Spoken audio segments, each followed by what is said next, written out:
Painting को देखिए, इसमें अभी फिर से गालों पर स्मजिंग चल रही है, जिससे पेंटिंग और भी जीवंत लगे। और जैसा कि आप देख सकते हैं, स्मजिंग का असर दिखने लगा है, चेहरे में गहराई आ गई है। अब गालों के बाद मैं नाक और आंखों के आसपास ध्यान दूंगा। नाक पर स्मजिंग से हम नाक की धार को उभार सकते हैं और आंखों के पास करने से आंखों की गहराई और दिखेगी। पेंटिंग में डिटेल्स जोड़ते समय ये देखना जरूरी है कि कहाँ पर रोशनी पड़ेगी और कहाँ पर परछाई, उसी हिसाब से हम स्मजिंग करते हैं। इस तकनीक से हम पेंटिंग को बहुत स्मूथ और रियलिस्टिक बना सकते हैं। जैसे आप देख सकते हैं कि आंखों के आसपास का हिस्सा थोड़ा ज्यादा सॉफ्ट लग रहा है। अगर आप ये पेंटिंग खरीदना चाहते हैं तो ये मात्र 1000 रुपए में उपलब्ध है। आप मुझे डीएम कर सकते हैं या कमेंट करके बता सकते हैं।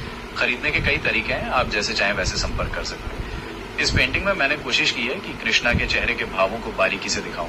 स्मजिंग तकनीक से इसमें बहुत मदद मिली। हर एक स्ट्रोक, हर एक ब्लेंड मैंने बहुत सोच समझ कर किया है।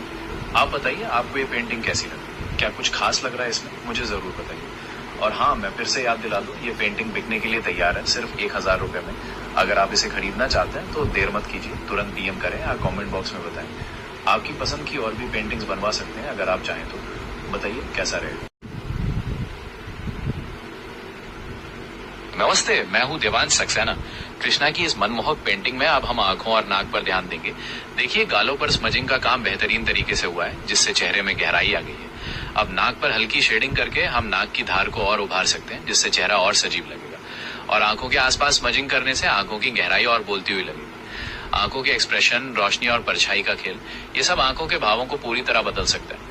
इस पेंटिंग में मैंने कृष्णा की आंखों में एक शांत और दिव्य भाव लाने की कोशिश की है। हर एक स्ट्रोक मैंने बहुत सोच समझ कर किया है। आप बताइए, आपको ये आंखें कैसी लगी? अब हम होठों और पूरे चेहरे की आउटलाइन पर ध्यान देंगे। देखिए, गालों और नाक के बाद अब होठों पर हल्की शेडिंग करके हम उन्हें और जीवंत बना सकते हैं। और चेहरे की आउटलाइन पर स्मजिंग करने से पूरा चेहरा एकसार और संतुलित लगेगा। रोशनी और परछाई का सही इस्तेमाल ये चेहरे के हाव भाव को पूरी तरह बदल सकता है। इस पेंटिंग में मैंने कृष्णा के होठों पर एक हल्की और मोहक मुस्कान लाने की कोशिश की। हर एक स्ट्रोक मैंने बहुत सोच समझ कर किया।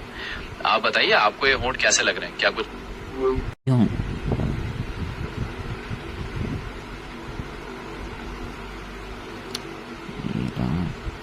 बटन दबा दिया हूँ।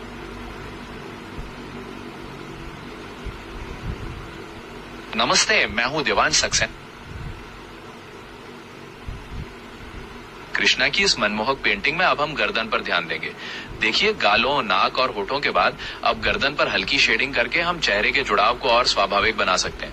और गर्दन की आउटलाइन पर स्मजिंग करने से पूरा चेहरा एकसार और संतुलित लगेगा। रोशनी और परछाई का सही इस्तेमाल ये गर्दन के हाव भाव को पूरी तरह बदल सकता है। इस पेंटिंग में मैंने कृष्णा की गर्दन पर एक हल्की और मोहक